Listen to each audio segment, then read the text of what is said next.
Khufu ने कहा, हेम्यूनु, मुझे एक ऐसी इमारत चाहिए जिसे समय भी ना मिटा सके। हेम्यूनु ने झुककर जवाब दिया, महाराज, आपका सपना अब हमारा फर्ज है।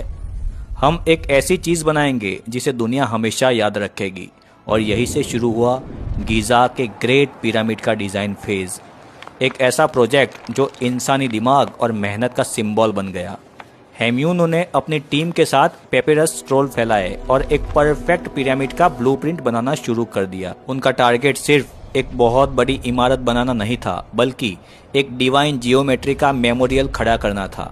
एक परफेक्ट स्क्वायर, हर साइड 440 इजिप्शियन क्यूबिक यानी लगभग 230.4 मीटर, हाइट 146.6 मीटर रखी गई। खुफू चाहता था कि पिरामिड का बेस बिल्कुल नॉर्थ, साउथ, ईस्ट, वेस्ट की दिशा में हो। इसके लिए एस्ट्रोनॉमर ने पोल स्टार की स्पीड को महीनों तक ऑब्जर्व किया। फिर उन्होंने दो लाइन के बीच से तारों की कंडीशन नापी और एक्सिस डिसाइड की। हेम्यूनु ने पिरामिड को बनाने के लिए 3 टाइप के पत्थरों को चुना। लोकल लाइमस्टोन, जो गीजा से ही मिलने वाले थे। दूसरे रेड ग्रेनाइट, जो असवान से आने वाले थे, वो गीजा से लगभग 800 किलोमीटर दूर था। तीसरे तूरा वाइट लाइमस्टोन।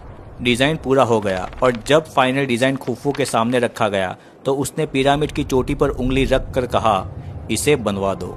और इस तरह शुरू हुआ दुनिया की सबसे अमेजिंग इमारत बनाने का काम। गीज़ा में उस टाइम 20,000 जितने मजदूरों को बुलाया गया। सबसे पहले जरूरी था जमीन को परफेक्टली लेवल करना, क्योंकि गीज़ा का मैदान उबड़ खाबड़ था। इसलिए बेस को लेवल करना बहुत ही बड़ी चुनौती थी। इसके लिए हेम्यूनु के इंजीनियर ने वाटर लेवलिंग का एक ब्रिलियंट तरीका अपनाया, जिसमें पूरे साइड के चारों ओर छोटी छोटी मिट्टी की नालियां बनाई गई जो आपस में जुड़ी थी। उसमें नील नदी का पानी भरा गया। देखो, पानी हमेशा फ्लैट रहता है, इसीलिए उसकी सतह देखने से परफेक्टली लेवल का पता चल जाता है।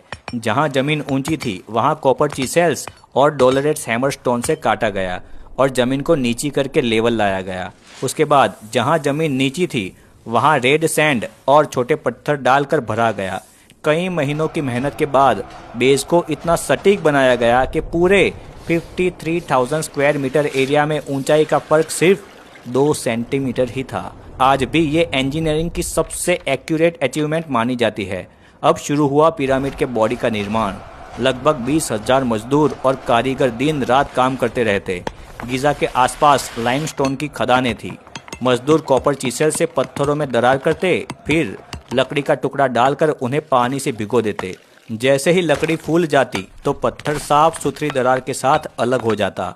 हर ब्लॉक को तुरंत तराशा जाता। ब्लॉक का एवरेज वेट था लगभग 2.5 टन। पत्थरों को साइट तक पहुंचाना सबसे मुश्किल काम था। मिस्र में उस समय ऐसे कामों के लिए ऊंट या हाथी का इस्तेमाल नहीं होता था।